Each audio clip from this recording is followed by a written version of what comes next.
गौरी पुत्र गणेश भगवान जी की जय। जय श्री कृष्णा, राधे राधे। भगवान शंकर पार्वती की जय। आज सावन मास अमावस्या की तिथि है, तो इसलिए इस दिन को सोमवती अमावस्या के नाम से जाना जाएगा। कुछ स्थानों पे इसे हरियाली अमावस्या के नाम से भी जाना जाता है। आज मैं आपको सुना रहा हूँ सोमवती अमावस्या की पौराणिक कथा। ये कथा भगवान शंकर व पार्वती जी के विवाह से जुड़ी हुई है। आज के दिन इस पवित्र कथा को सुनने से हमारी समस्त मनोकामनाएं पूर्ण होती हैं और संकट दूर हो जाते हैं। तो आप सभी लोग पूरी श्रद्धा और प्रसन्न चित्त मन से इस कथा को पूरा अवश्य सुनिएगा। भगवान शंकर को पति रूप में पाने के लिए माता पार्वती ने बड़ी कठिन तपस्या कर ली थी। उस तपस्या से समाधि लगाए शिव भी विचलित हो गए। ऐसा माना जाता है कि हरियाली अमावस्या के दिन शंकर जी ने पार्वती जी के तप की परीक्षा लेने के लिए सप्त ऋषियों को उनके पास भेजा था। सप्त ऋषि पार्वती जी के निश्चय की परीक्षा करने के लिए भगवान शंकर के बारे में मिथ्या बातें करने लगे। वे कहते हैं, शंकर जी लज्जा को छोड़कर नंग धड़ंग कैलाश पर्वत और शमशान में भूत प्रेतों के साथ रहते हैं। केशों का जटाजूट बना रखा है, कंठ में विष धारण किया हुआ है, मुंडमाला पहनते हैं, अंगों में चिता भस्म व सर्प लपेटे रहते हैं, भांग धतूरा आदि खाते हैं, उन्मत्त होकर तांडव नृत्य करते हैं। उनके कुल, खानदान, माता पिता, पितामह, गोत्र, जाति आदि का कोई भी अता पता नहीं है। वे खेती, व्यापार, अन्न, धन व ग्रह से शून्य हैं। तुम्हारा निर्वाह कैसे होगा? वे तो उदासीन और काम के शत्रु हैं। पहले सती से विवाह किया और कुछ दिन उनके साथ रहकर उस बेचारी को त्याग दिया और खुद स्वतंत्र होकर ध्यान में रम गए। ऐसे वर को पाकर तुम्हें क्या मिलेगा? वर के रूप, कुल, धन आदि जो कुछ गुण देखे जाते हैं, वे इस शंकर में तो एक भी नहीं है। अर्थात वर के अंदर कन्या रूप, माता धन, पिता विद्या और बंधु बांधव अच्छा कुल देखना चाहते हैं, किंतु आम आदमी मिठाइयों पर नजर रखता है। अब तुम ही देखो, उस 3 नेत्र वाले में इनमें से कौन सी बात है? अतः तुम उनको छोड़ दो और लक्ष्मीपति भगवान विष्णु जो वैकुंठ में रहते हैं, उन्हें अपने पति के रूप में चुन लो। पार्वती जी ने हंसते हुए सप्त ऋषियों से कहा, भगवान शंकर स्वयं अकिंचन हैं, किंतु संसार की समस्त संपत्तियां उन्हीं से उत्पन्न हुई हैं। वह भयंकर रूप है, फिर भी कल्याणकारी कहे जाते हैं। महादेव जी तो विश्व के स्वामी हैं, यानी कि विश्वेश्वर हैं। उन्हें खेती, व्यापार या नौकरी करने की क्या आवश्यकता है?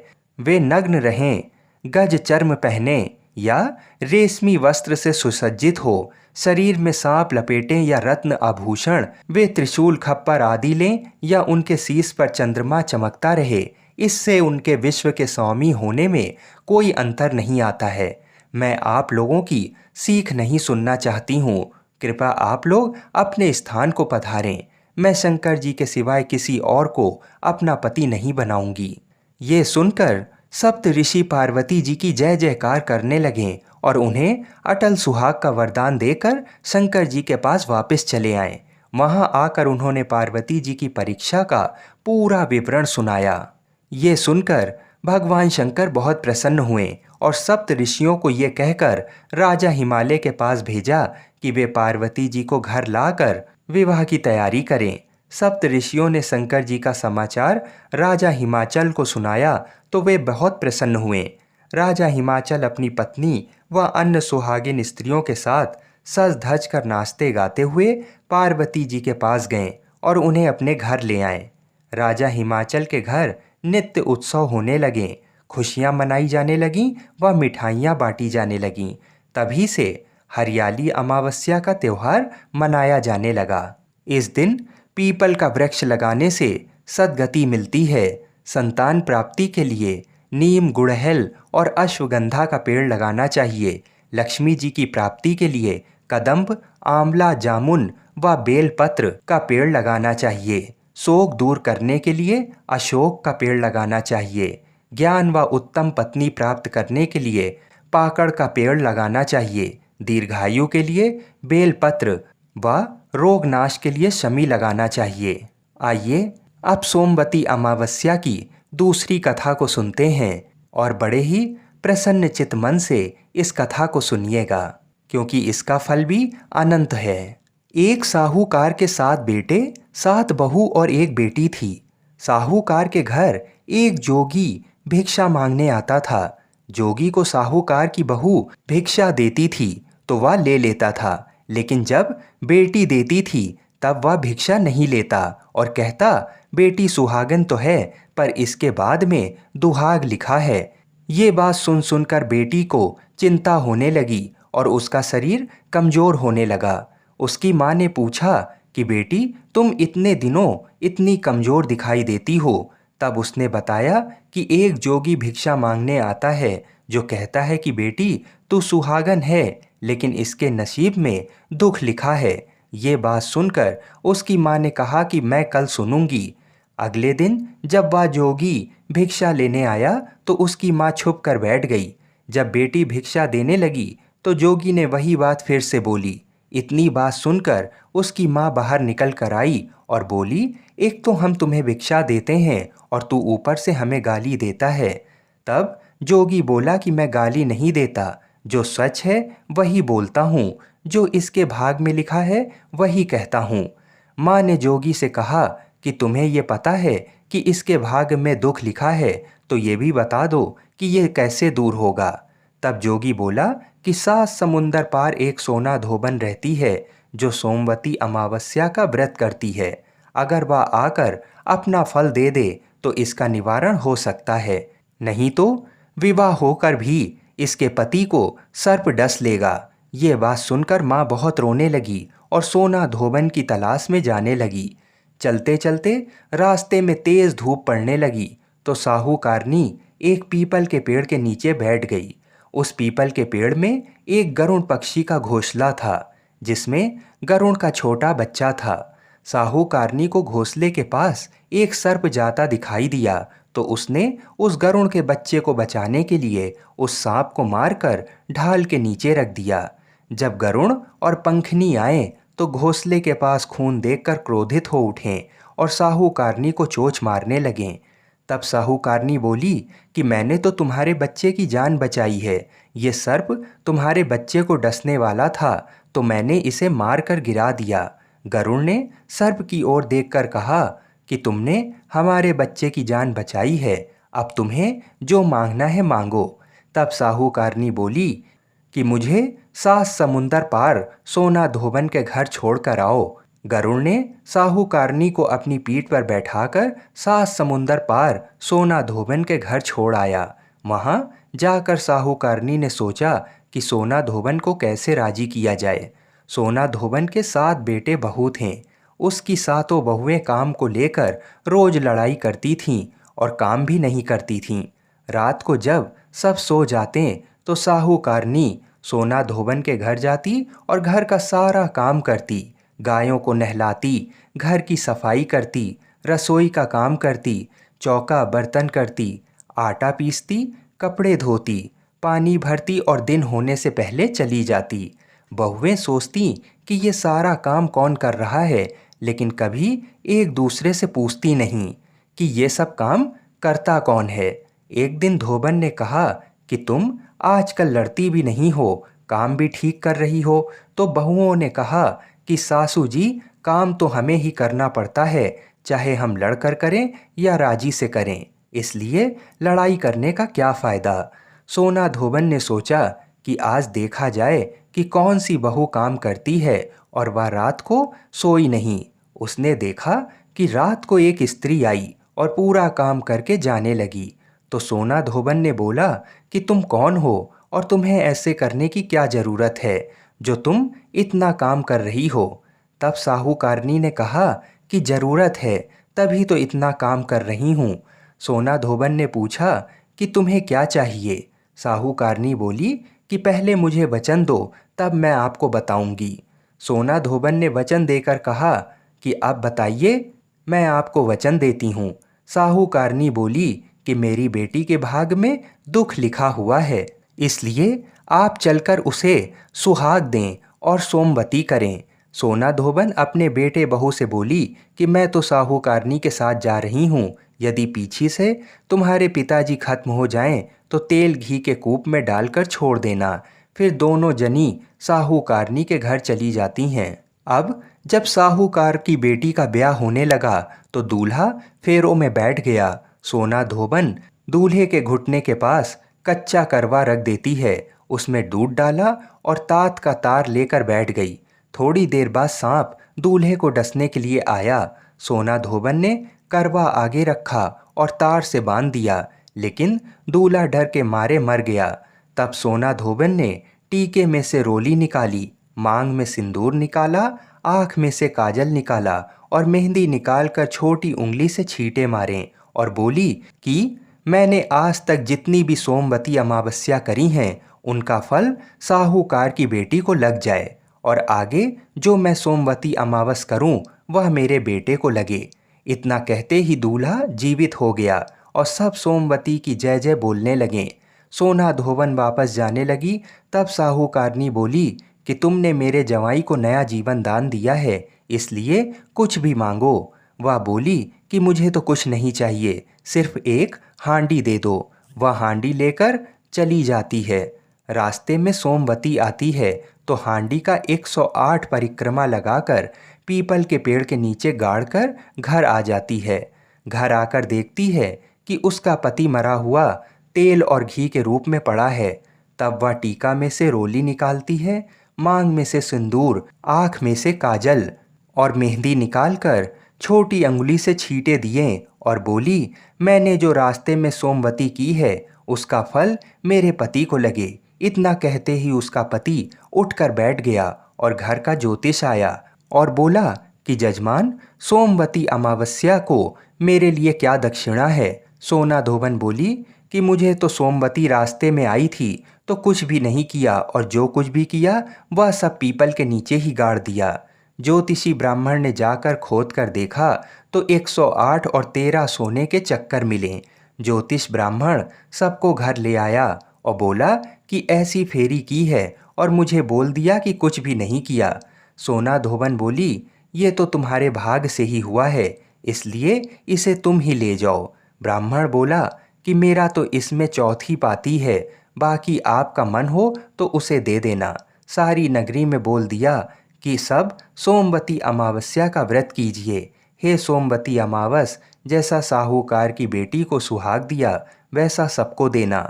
साहूकार की बेटी को सुहाग दिया वैसा सबको देना।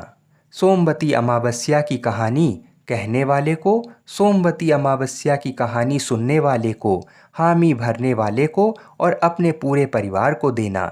जय सोमवती अमावस्या। बोलिए शंकर पार्वती भगवान की जय। आइए अब मनोकामनाओं की पूर्ति करने वाली कथा को भी सुनते हैं। एक साहूकार था जो भगवान शिव का अनन्य भक्त था। उसके पास धन धान किसी भी चीज़ की कमी नहीं थी, लेकिन उसकी कोई संतान नहीं थी और वह इसी कामना को लेकर रोज शिव जी के मंदिर जाकर दीपक जलाता था। उसके इस भक्ति भाव को देखकर एक दिन माता पार्वती ने शिव जी से कहा कि प्रभु, ये साहूकार आपका अनन्य भक्त है, इसको किसी बात का कष्ट है तो आपको इसे अवश्य दूर करना चाहिए। शिव जी बोले, हे पार्वती, इस साहूकार के पास पुत्र नहीं है, ये इसी से दुखी रहता है। माता पार्वती कहती हैं कि हे ईश्वर, कृपा करके इसे पुत्र का वरदान दे दीजिए। तब भोलेनाथ ने कहा कि हे पार्वती, साहूकार के भाग में पुत्र का योग नहीं है। ऐसे में अगर इसे पुत्र प्राप्ति का वरदान मिल भी गया तो वह केवल 12 वर्ष की आयु तक ही जीवित रहेगा। ये सुनने के बाद भी माता पार्वती ने कहा, हे प्रभु, आपको इस साहूकार को पुत्र का वर देना ही होगा, अन्यथा भक्त क्यों आपकी सेवा या पूजा करेंगे। माता के बार बार कहने से भोलेनाथ ने साहूकार को पुत्र का वरदान दिया, लेकिन ये भी कहा कि वह केवल 12 वर्षों तक ही जीवित रहेगा। साहूकार ये सारी बातें सुन रहा था, इसलिए उसे ना तो खुशी हुई और ना ही दुख। वह पहले की तरह भोलेनाथ की पूजा अर्चना करता रहा। उधर सेठानी गर्भवती हुई और 9वें महीने उसे सुंदर से बालक की प्राप्ति हुई। परिवार में खूब हर्षोल्लास मनाया गया, लेकिन साहूकार पहले की तरह रहा और उसने बालक की 12 वर्ष की आयु का जिक्र किसी से भी नहीं किया। जब बालक 11 वर्ष की आयु का हो गया तो एक दिन साहूकार की सेठानी ने बालक के विवाह के लिए कहा, तो साहूकार ने कहा कि वह अभी बालक को पढ़ने के लिए काशी भेजेगा। इसके बाद उसने बालक के मामा जी को बुलाया और कहा कि इसे काशी पढ़ने के लिए ले जाओ और रास्ते में जिस भी स्थान पर रुकना वहाँ यज्ञ करते और ब्राह्मणों को भोजन कराते हुए आगे बढ़ना। वे लोग ये सब करते हुए ही आगे बढ़ रहे थे कि रास्ते में एक राजकुमारी का विवाह था। जिससे उसका विवाह होना था वह एक आंख से काना था। तो उसके पिता ने जब अति सुंदर साहूकार के बेटे को देखा तो उनके मन में आया कि क्यों ना इसे ही घोड़ी पर बिठाकर शादी के सारे कार्य संपन्न करा दिए जाएं। तो उन्होंने मामा से बात की और कहा कि इसके बदले में वह अथाह धन देंगे, तो वह भी राजी हो गया। इसके बाद साहूकार का बेटा विवाह की वेदी पर बैठ गया और जब विवाह कार्य संपन्न हो गया तो जाने से पहले उसने राजकुमारी की चुंदरी के पल्ले पर लिखा कि तेरा विवाह तो मेरे साथ हुआ है, लेकिन जिस राजकुमार के साथ भेजेंगे वह तो एक आंख का काना है। इसके बाद वह अपने मामा के साथ काशी के लिए चला गया। उधर जब राजकुमारी ने अपनी चुनरी पर यह लिखा हुआ पाया तो उसने राजकुमार के साथ जाने को मना कर दिया। तो राजा ने भी अपनी पुत्री को बारात के साथ विदा नहीं किया। बारात वापस लौट गई। उधर मामा और भांजे काशी पहुंच गए थे। एक दिन जब मामा ने यज्ञ रचा रखा था और भांजा बहुत देर तक बाहर नहीं आया तो मामा ने अंदर जाकर देखा तो भांजे के प्राण निकल चुके थे।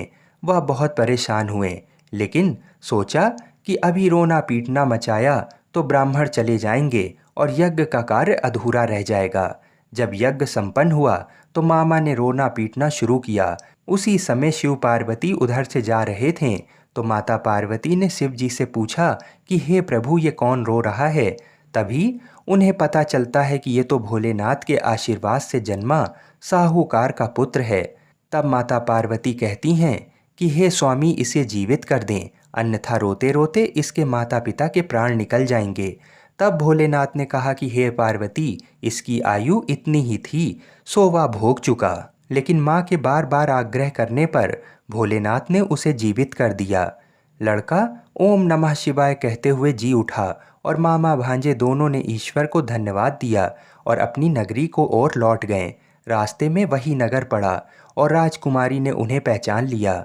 तब राजा ने राजकुमारी को साहूकार के बेटे के साथ बहुत सारा धन्य धान दे के विदा किया। उधर साहूकार और उसकी पत्नी छत पर बैठे थे। उन्होंने ये प्रण कर रखा था कि यदि उनका पुत्र सकुशल ना लौटा तो वह छत से कूदकर अपने प्राण त्याग देंगे। तभी लड़के के मामा ने आकर साहूकार के बेटे और बहू के आने का समाचार सुनाया, लेकिन वे नहीं माने। तो मामा ने शपथ पूर्वक कहा। तब तो दोनों को विश्वास हो ही गया और दोनों ने अपने बेटे बहू का स्वागत किया। उसी रात साहूकार को स्वप्न में शिव जी ने दर्शन दिया और कहा कि तुम्हारे पूजन से मैं प्रसन्न हुआ। इसी प्रकार जो भी व्यक्ति इस कथा को पढ़ेगा या सुनेगा उसके समस्त दुख दूर हो जाएंगे और मनोवांछित सभी मनोकामनाओं की पूर्ति होगी। बोलिए श्री शंकर पार्वती भगवान की जय। बोलिए श्री राधा कृष्ण भगवान की जय। बोलिए श्री तुलसी शालिग्राम जी की जय। हर हर महादेव। तो आज मैं आपको सुना रहा हूँ भगवान शिव और माता पार्वती की बड़ी ही दुर्लभ कथा। तो इस कथा को बड़ी श्रद्धा और प्रसन्न चित मन से सुनिएगा। एक बार की बात है, जब श्री राधा जी पृथ्वी लोक पर चलने लगीं तो गोलोक के श्री राधा जी के लीला पक्षी श्री शुकदेव जी ने भी साथ चलने को कहा। तो वहीं राधा जी की आज्ञा से भगवान की अमर कथा रूपी भागवत कथा के प्रचार करने के लिए गोलोक के लीला पक्षी श्री सुखदेव जी एक सुग्गी के गर्भ के अंडे के रूप में प्रकट होकर अमरनाथ में प्रकट हुए थे। वह अंडा हवा के झकोरों के कारण फूट गया था तथा अमरनाथ में फूटा हुआ पड़ा था। इधर एक बार श्री नारद जी घूमते घूमते कैलाश पर्वत पर पहुँचे तो श्री पार्वती जी ने नारद को सत्कार करने के बाद पूछा कि नारद जी आप कहाँ से आ रहे हैं। तो नारद जी ने कहा कि मैं हर जगह घूमते हुए आ रहा हूँ, परंतु अब घूमना कम कर दिया है क्योंकि लोगों पर विश्वास नहीं है। इसका कारण लोगों में प्रेम एक दूसरे के प्रति नहीं है, केवल दिखावे का प्रेम है, वस्तुतः नहीं है। तब पार्वती जी ने कहा, हे नारद जी, लेकिन हमारे पति भूत भावन शंकर जी में तो बहुत प्रेम है, यानी श्री शंकर जी हमसे बहुत प्रेम करते हैं। तब श्री नारद जी ने कहा कि हे पार्वती जी, जब आपके पति देव श्री शंकर जी आपसे प्रेम करते हैं तो ये जरूर बतलाए होंगे कि श्री शंकर जी जो अपने गले में माला पहनते हैं वह कैसी और किसकी माला है। तब पार्वती ने कहा, हे नारद जी, ये माला पहनने का रहस्य तो वे अभी तक नहीं बतलाए हैं। तब नारद जी ने कहा कि फिर आपके पति आपसे झूठा या दिखावे का प्रेम करते हैं, वस्तुतः प्रेम नहीं करते हैं। इतना कहकर श्री नारद जी वहां से चल दिए। इधर वहीं एक बार पार्वती जी ने भोलेनाथ से अनुरोध किया कि कृपा ये बताइए कि आपके गले में किसकी माला है, तथा ये वर दें कि हे स्वामी, मुझे आपसे वियोग नहीं हो और हमेशा आत्मज्ञान बना रहे, इसका कोई उपाय बताएं। आगे श्री शंकर जी ने कहा कि इस आत्मज्ञान को मैं समय से बतलाऊंगा, परंतु श्री नारद जी द्वारा जो भेद वचन है उन भेद वचनों के समाधान को करते हुए श्री शंकर जी ने कहा कि हे पार्वती, ये हमारे गले में जो मुंडों की माला है वह मुंड माला तुम्हारे ही मुंडों की है, जिनको मैंने तुम्हारे बार बार मरने पर तुम्हारी यादगारी में माला के रूप में धारण किया है, क्योंकि मैं तुमसे अति प्रेम करता हूँ। तब पार्वती जी ने कहा कि मैं बार बार मर जाती हूँ और आपकी मृत्यु नहीं होती, इसका कारण क्या है। तब श्री शंकर जी ने कहा कि हे पार्वती, मैंने अमर कथा सुना है जिससे मैं अमर हूँ। ये घटना सुनकर श्री पार्वती जी ने अमर कथा सुनने के लिए श्री शंकर जी से प्रार्थना की। तब शंकर जी ने कहा, हे पार्वती, इस समय मैं तुम में अमर कथा सुनने का पूर्ण लक्षण नहीं देख रहा हूँ, फिर भी तुम्हारे आग्रह करने के कारण मैं अवश्य कथा सुनाऊंगा, यानी आज आपको अति गोपनीय कथा सुना रहा हूँ जिसको सुनकर तुम भी अमर हो सकती हो। इसलिए आप जरा बाहर देख कर आइए कि कहीं कोई और तो नहीं है। श्री पार्वती जी ने बाहर आकर चारों तरफ अच्छी तरह देखा तो वहां एक सुख सावक के विगलित अंडे के सिवा कुछ नहीं था। उन्होंने श्री शंकर जी से कहा कि बाहर कोई नहीं है। तब बीच बीच में पार्वती जी कथा सुनने के दौरान हुंकारे भरती थीं। दसम स्कंद की समाप्ति पर वे निद्राग्रस्त हो गईं, यानी पार्वती माता को नींद आ गई। एवं 12वें स्कंद की समाप्ति पर पार्वती जी ने शंकर जी से कहा कि हे प्रभु, क्षमा करेंगे, मुझे दसम स्कंद के बाद नींद आ गई थी, मैं आगे की कथा नहीं सुन सकी हूँ। अर्थात श्री कृष्ण उद्धव संवाद जो 11वें स्कंद में है उसको मैंने नहीं सुना तथा 12वें स्कंद की कथा भी नहीं सुनी। इधर ये जानने हेतु कि फिर कथा के बीच में हुंकारी कौन भर रहा था। अगर पार्वती माता सो रही थीं तो बार बार हुंकारी कौन भर रहा था, ये प्रश्न दोनों के मन में जागा। ये जानने के लिए शिवजी बाहर निकले। उन्होंने एक सुंदर सुख सावक को देखा, यानी एक तोते के बच्चे को देखा। श्री शंकर जी ने पार्वती जी से पूछा, आखिर ये सुख सावक कहाँ से आ गया। पार्वती जी ने विनीत वाणी में कहा कि ये तो विगलित अंडे के रूप में पड़ा था तथा श्री भागवत कथा रूपी अमृतपान से जीवित हो गया। इस प्रकार अमर कथा की गोपनीयता भंग होने से शंकर जी सुख सावक को पकड़ने के लिए झपटे। सुख सावक उड़ गया और उड़ते उड़ते भय से श्री बद्रिक आश्रम के निकट स्थित व्यास आश्रम पर श्री व्यास जी की पत्नी पिंगला के मुख में प्रवेश कर गया। फिर शंकर जी ने श्री व्यास जी द्वारा सांत्वना प्राप्त कर वापस अपने आश्रम पर लौट गए। इधर श्री सुखदेव जी 16 वर्षों तक पिंगला के गर्भ में रहे। अंतोतगत्वा श्री व्यास जी के अनुरोध करने पर सुखदेव जी ने अपना भय बताना प्रारंभ किया। उन्होंने गर्भ के भीतर से कहा कि उन्हें बाहर आने पर माया से ग्रसित होने का भय है। यदि भगवान श्री कृष्ण द्वारा माया से ग्रसित नहीं होने का आश्वासन मिले तब वे बाहर आएंगे। व्यास जी के अनुरोध से भगवान श्री कृष्ण जी ने सुखदेव जी को माया से ग्रसित नहीं होने का आश्वासन दिया।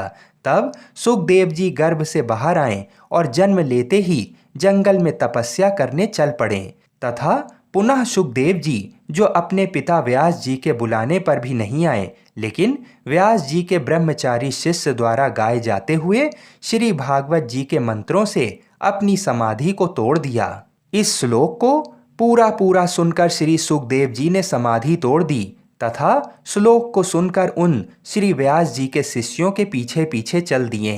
इस घटना का मुख्य कारण भागवत कथा ही है। आइए अब मनोकामनाओं को पूरी करने वाली दूसरी कथा को सुनते हैं। तो आज मैं आपको सुना रहा हूँ भगवान शिव और माता पार्वती की बड़ी ही दुर्लभ कथा। तो इस कथा को बड़ी श्रद्धा और प्रसन्न चित्त मन से पूरा सुनिएगा। एक बार की बात है, माता पार्वती शिव जी को पति रूप में प्राप्त करने के लिए घोर तप कर रही थीं। उनके तप को देखकर देवताओं ने शिव जी से देवी की मनोकामना को पूर्ण करने की प्रार्थना की। शिव जी ने पार्वती जी की परीक्षा लेने सप्त ऋषियों को भेजा।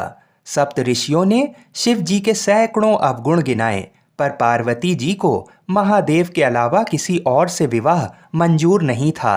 सज्जनों, विवाह से पहले सभी वर अपनी भावी पत्नी को लेकर आश्वस्त होना चाहते हैं। इसलिए शिव जी ने स्वयं भी पार्वती जी की परीक्षा लेने की ठानी।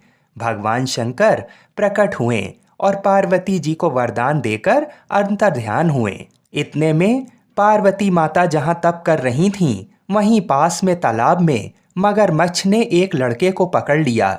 लड़का जान बचाने के लिए चिल्लाने लगा। पार्वती जी से उस बच्चे की चीख सुनी नहीं गई। द्रवित हृदय होकर वह तालाब पर पहुंची। देखती हैं कि मगरमच्छ लड़के को तालाब के अंदर खींच कर ले जा रहा है। लड़के ने देवी को देखकर कहा, मेरी ना तो माँ है, ना बाप, ना कोई मित्र। माता, आप मेरी रक्षा करें। पार्वती जी ने कहा, हे मगरमच्छ, इस लड़के को छोड़ दो। मगरमच्छ बोला, दिन के छठे पहर में जो मुझे मिलता है उसे अपना आहार समझकर स्वीकार करना मेरा नियम है। ब्रह्मदेव ने दिन के छठे पहर इस लड़के को भेजा है, मैं इसे क्यों छोड़ूं? पार्वती जी ने विनती की, तुम इसे छोड़ दो, बदले में तुम्हें जो चाहिए वह मुझसे कहो। मगरमच्छ बोला, एक ही शर्त पर मैं इसे छोड़ सकता हूँ। आपने तप करके महादेव जी से जो वरदान लिया है, यदि उस तप का फल मुझे दे दो तो मैं इसे छोड़ दूंगा। पार्वती जी तुरंत तैयार हो गईं। उन्होंने कहा, मैं अपने तप का फल तुम्हें देने को तैयार हूँ, लेकिन तुम इस बालक को छोड़ दो। मगरमच्छ ने समझाया, सोच लो देवी, जोश में आकर संकल्प मत करो। हजारों वर्षों तक जैसा तप किया है वैसा देवताओं के लिए भी संभव नहीं है। उसका सारा फल इस बालक के प्राणों के बदले चला जाएगा। पार्वती जी ने कहा, मेरा निश्चय पक्का है, मैं तुम्हें अपने तप का फल देती हूँ, तुम इसको जीवन दे दो। मगरमच्छ ने पार्वती जी से तप दान करने का संकल्प करवाया। तप का दान होते ही मगरमच्छ का देह तेज से चमकने लगा। मगर बोला, हे पार्वती, देखो तप के प्रभाव से मैं तेजस्वी बन गया हूँ। तुमने जीवन भर की पूंजी एक बच्चे के लिए व्यर्थ कर दी। चाहो तो अपनी भूल सुधारने का एक मौका और दे सकता हूँ। पार्वती जी ने कहा, हे ग्रह, तब तो मैं पुनः कर सकती हूँ, किंतु यदि तुम इस लड़के को निगल जाते तो इसका जीवन वापस नहीं मिल सकता था। देखते ही देखते वह लड़का अदृश्य हो गया। मगरमच्छ भी लुप्त हो गया। पार्वती जी ने विचार किया, मैंने तप तो दान कर दिया है, अब पुनः तप आरंभ करूंगी। पार्वती जी ने फिर से तप करने का संकल्प किया। भगवान सदाशिव फिर से प्रकट होकर बोले, पार्वती, भला अब क्यों तप कर रही हो? पार्वती जी ने कहा, प्रभु, मैंने अपने तप का फल दान कर दिया है। आपको पति रूप में पाने के संकल्प के लिए मैं फिर से वैसा ही घोर तप कर आपको प्रसन्न करूंगी। महादेव जी बोले, मगरमच्छ और लड़के दोनों रूपों में मैं ही था। तुम्हारा चित्त प्राणी मात्र में अपने सुख दुख का अनुभव करता है या नहीं, इसकी परीक्षा लेने को मैंने ये लीला रची थी। अनेक रूपों में दिखने वाला मैं एक ही हूँ। मैं अनेक शरीरों में शरीरों से अलग निर्विकार हूँ। तुमने अपना तप मुझे ही दिया है, इसलिए अब और तप करने की कोई जरूरत नहीं है। देवी ने महादेव को प्रणाम कर प्रसन्न मन से विदा किया। बोलिए शंकर पार्वती भगवान की जय। आइए अब मनोकामनाओं को पूरी करने वाली दूसरी कथा को भी सुनते हैं। आइए अब मनोकामनाओं को पूरी करने वाली बृहस्पति देव जी की कथा को सुनते हैं। प्राचीन काल में एक ब्राह्मण रहता था। वह बहुत निर्धन था। उसके कोई संतान नहीं थी। उसकी स्त्री बहुत मलिनता के साथ रहती थी। वह ना तो स्नान करती, ना किसी देवता का पूजन करती थी। इससे ब्राह्मण देवता बड़े दुखी थे। बेचारे बहुत कुछ कहते थे, किंतु उसका कुछ परिणाम नहीं निकलता था। भगवान की कृपा से ब्राह्मण की स्त्री के कन्या रूपी रत्न पैदा हुआ। कन्या बड़ी होने पर प्रातः स्नान करके विष्णु भगवान का जाप व बृहस्पतिवार का व्रत करने लगी। अपने पूजन पाठ को समाप्त करके विद्यालय जाती तो अपनी मुट्ठी में जौ भर कर ले जाती और पाठशाला के मार्ग में डालती जाती। जब वह पाठशाला से लौटती तो ये जौ स्वर्ण के हो जाते थे और वह लौटते समय उनको बीन कर घर ले जाती थी। एक दिन वह बालिका सूप में उस सोने के जौ को फटक कर साफ कर रही थी कि उसके पिता ने ये करते हुए देख लिया और कहा, बेटी, सोने के जौ के लिए सोने का सूप होना चाहिए।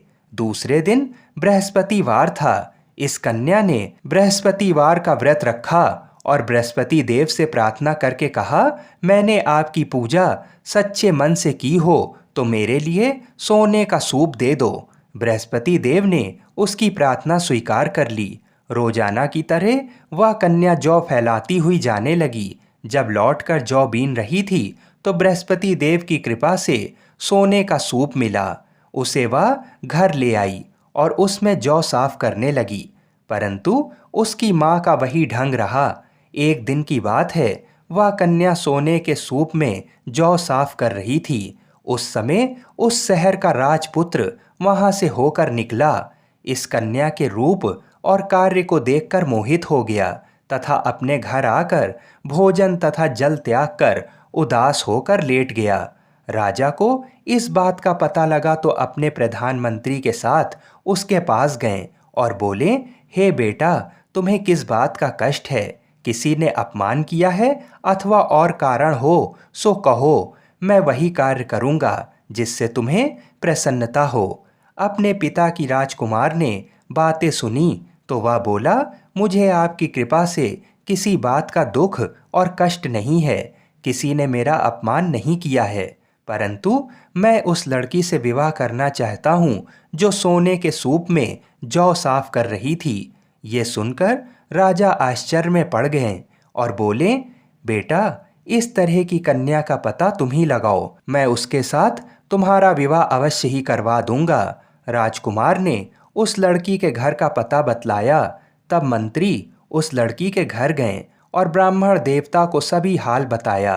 ब्राह्मण देवता राजकुमार के साथ अपनी कन्या का विवाह करने के लिए तैयार हो गए तथा विधि विधान के अनुसार ब्राह्मण की कन्या का विवाह राजकुमार के साथ हो गया।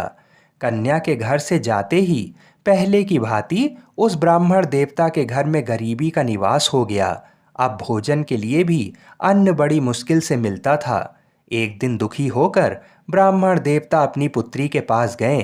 तब बेटी ने पिता की दुखी अवस्था को देखा और अपनी माँ का हाल पूछा। तब ब्राह्मण ने पूरा हाल बता दिया। कन्या ने बहुत सा धन देकर अपने पिता को अपने घर से विदा कर दिया। इस तरह ब्राह्मण का कुछ समय सुखपूर्वक व्यतीत हुआ।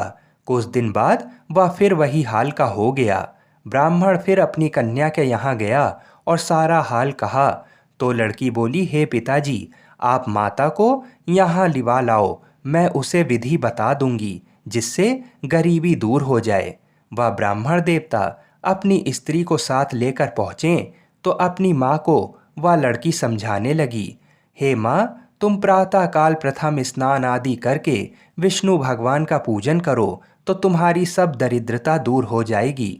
परंतु उसकी माँ ने एक भी बात नहीं मानी और प्रातःकाल उठकर अपनी पुत्री के बच्चों की जूठन को खा लिया। इससे उसकी पुत्री को भी बहुत क्रोध आया और एक रात को कोठरी से सभी सामान निकाल दिया और अपनी माँ को उसमें बंद कर दिया।